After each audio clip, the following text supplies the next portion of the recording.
Hello friends, welcome তোমাদের সকলকে আমার ব্র্যান্ড নিউ ব্লগে। তো আগের ভিডিওতে আমরা তো মন্দিরের বাইরেটা থেকে জাস্ট ভিডিওটা দেখেছিলাম। আজকে আমি তোমাদের মন্দিরের ভেতরটা দেখাবো। আর এই মন্দিরের ভেতরে আমি ঢুকতেই দেখি এখানে একটা বিশাল বড় একটা ষাঁড় দাঁড়িয়েছে পাহারা দেওয়ার জন্য। আর এদিকে চারদিকে তো ষাঁড়ই ঘুরছে। তো এইটা দেখি একটা স্পেশাল একটা ষাঁড় দেখতে পেলাম মন্দিরের ভিতরে, যেটা একটা একদম বিশাল বড় শরীর নিয়ে দাঁড়িয়ে আছে। তো প্রথম তো আমি ভয় পেয়ে গেলাম যে কী দাঁড়িয়েছে এটা। তারপর চলে এলাম মন্দিরের ভিতরে। এই হচ্ছে তোমার চন্দনেশ্বরের মন্দিরের যে মেন যেটা পুজো যেটা কক্ষ, ওইটাই। আর এখানে নিচে শিবলিঙ্গ আছে ওই যে এইখানে।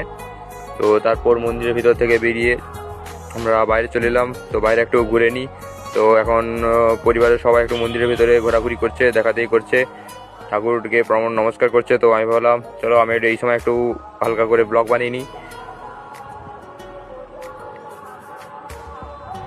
তো এখন প্রচুর রোদ হয়েছে, যে গায়ে যা রোদটা লাগছে পুরো।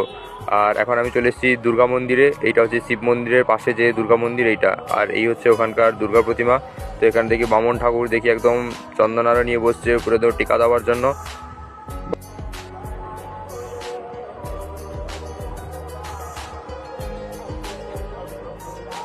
তো এখান থেকে শিব মন্দিরের পাশে যে আরও ছোটো ছোটো মন্দিরগুলো আছে, তার মধ্যে এটা হচ্ছে একটা হচ্ছে তোমার রাধাকৃষ্ণ মন্দির।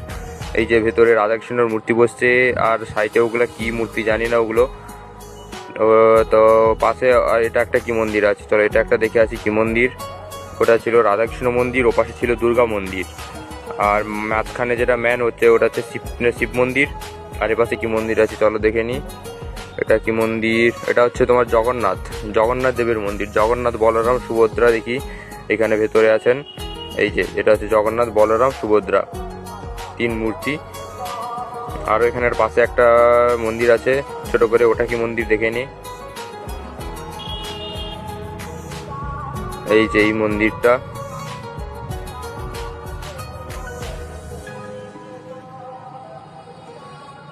এটা কি মন্দির? এটা হচ্ছে তোমার এটা এটা কি ঠাকুর? এটা কি ঠাকুর? পাশে তো দেখছি গণেশ মূর্তি। আর এটা কিটা এটা ঠিক বুঝতে পারছি না। তোমরা যদি ঠাকুরকে এই ঠাকুরটা যদি জানো কি ঠাকুর, তাহলে তোমরা কমেন্টে বলো কি ঠাকুর। আমি শুধু জাস্ট এই পাশের যে গণেশ মূর্তি ওটাই খালি বুঝতে পারছি যেটা গণেশ মূর্তি। আর মাঝখানেরটা কি বুঝতে পারছি না।